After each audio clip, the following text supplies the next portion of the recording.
Hey everybody, Talk here, and today is the 10th day of Halloween, and I've pulled it off. Yes, posting at midnight totally counts as the previous day, quiet you. Anyway, today, as you can tell by the video title, we are talking about Sahuagin.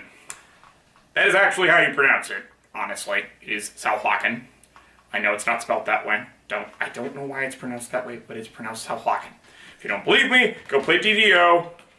DDO, Dungeons & Dragons Online.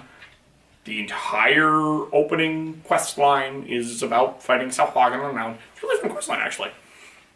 I thoroughly enjoyed doing it. I actually made multiple characters just to run through it multiple times. Anyway, what is a Sahuagin? A Sahuagin is a shark person. More or less. It's basically a shark dude. I know its face isn't quite right, but it's the creature from the Black Lagoon plus a shark equals Sahuagin. They got the teeth, they got the predatory nature, they're jerks, they fit all the stereotypes of being a shark. Now, I'm going to kind of lump other shark people in with this because there's not a whole lot of other shark people, and Sahuagin are kind of the best example here. So, while Deadlands, because I'm going to mention Deadlands briefly here, while they don't actually have shark people, they have were-sharks, kind of cover similar stuff. A lot of things apply, but a lot of things don't, so just take it with a grain of salt if you're applying this to non-Sahuagin or to other shark people. It may or may not work. Use your own judgment, I trust you. Though I'm not sure if I should or not. Anyway, what is a Sahuagin? Sahuagin is a large, scaled humanoid, aquatic humanoid, lives in the ocean. There are apparently freshwater Sahuagin, though it's fairly rare. It's mostly salt water. They do only breathe water. They do not breathe air or oxygen up here. They require it to filter it out of the water. They can, however, operate on land for extended periods of time by holding their breath, sort of. They don't really hold their breath. It's just they need to. They can only be up here for so long before they have to go back down. It's a reasonably short. It is a blessedly short amount of time comparatively, so they can't really do much other than screw with coastal areas. And boy, howdy do they do that. Now, Sahuagin are jerks. Just grade A awful beings. What they do is, they're extremely predatory. They think they're head honcho, they think they're hot stuff, and what they do is they feed on people.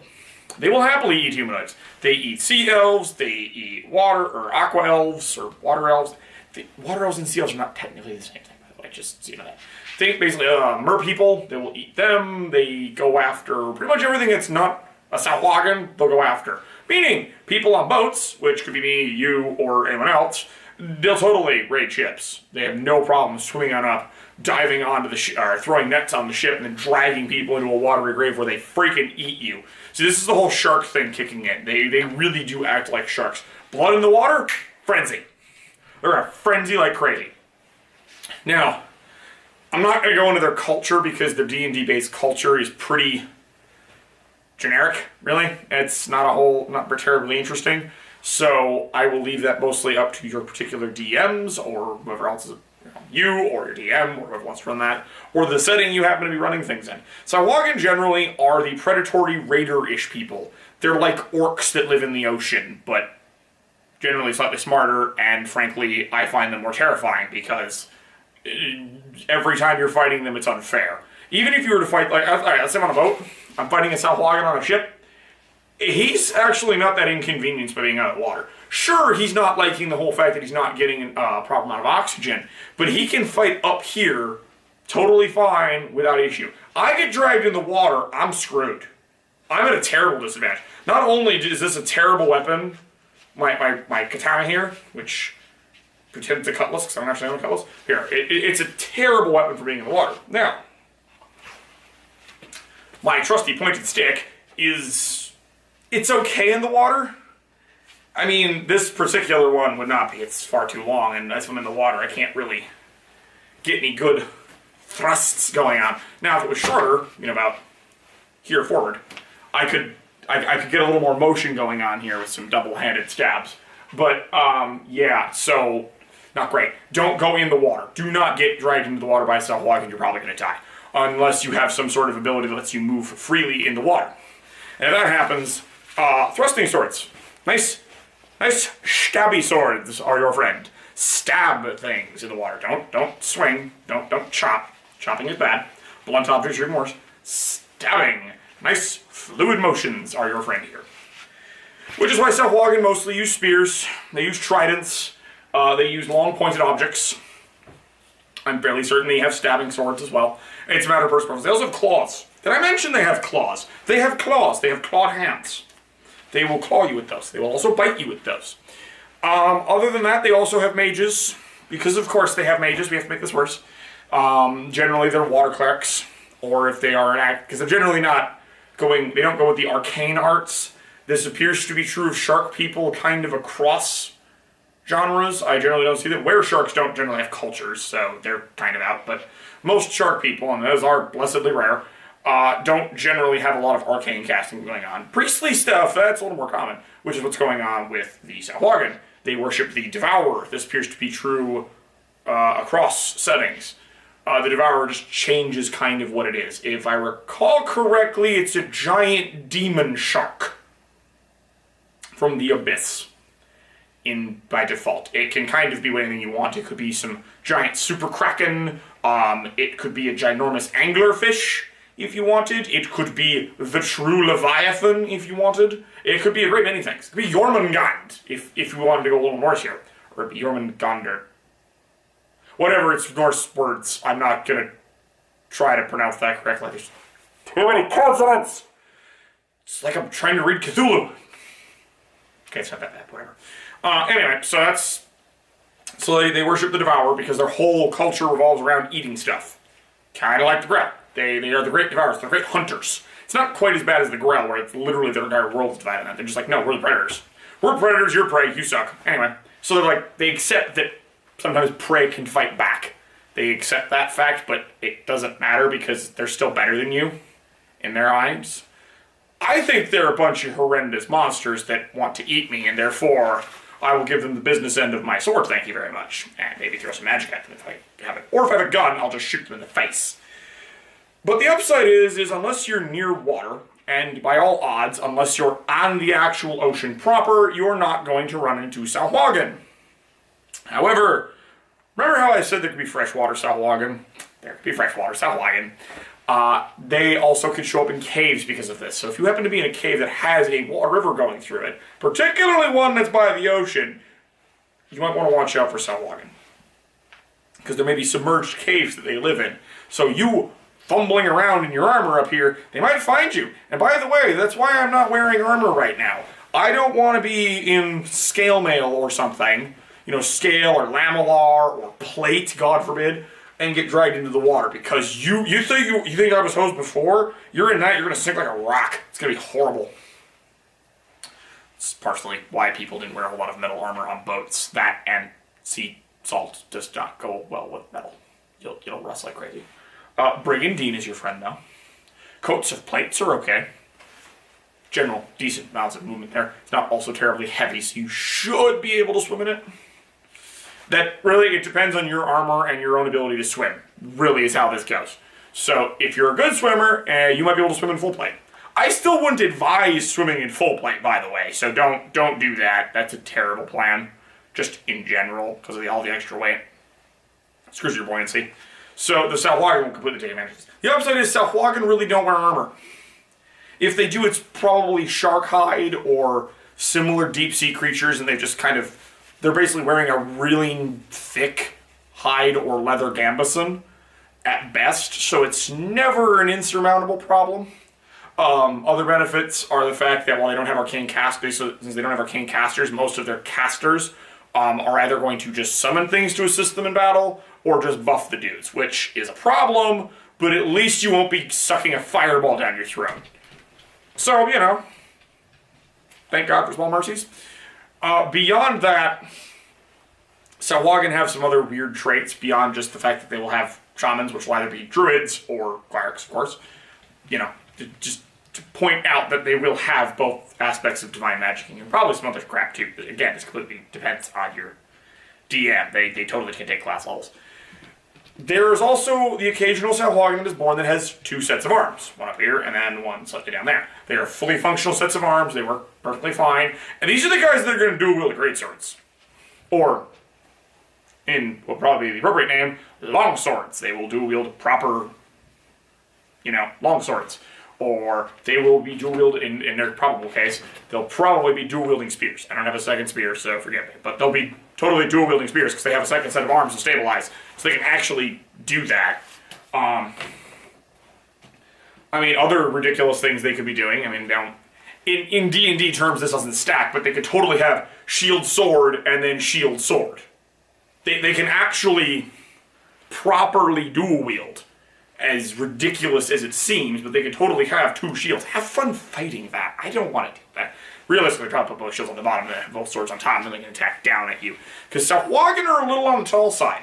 They kind of stand with a slight forward bent like this. But that's because of the tail. But really, they're kind of tall. They're all in the 6-footish range on average. So they're big, they're beefy, and the guys with 4 arms, it's going to be a bad time. It'll be a really bad time.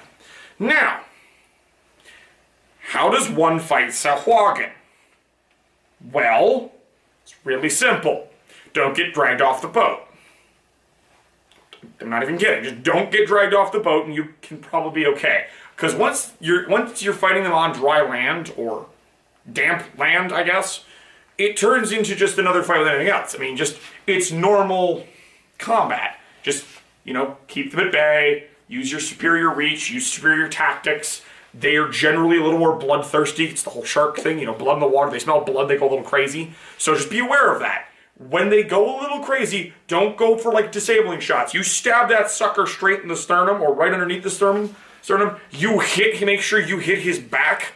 Make sure you hit something hard so you can keep him away with the spear while he's just berserking out. And then you can kind of shove him to the ground and just stab the crap out of him while he's down there. Maybe your buddies can finish him off. The whole point is you need to control the battle. Because if you let them control it, they're going to get you in a fight in the water. And by the way, when you're on a boat, they might start scuttling your ship. Yeah, they very well may take hammers or other things, and they might just start trying to stab holes in your ship. In case the hammer would be they might go slightly just above the waterline and kind of smack down into it just underneath, and then kind of start ripping out boards.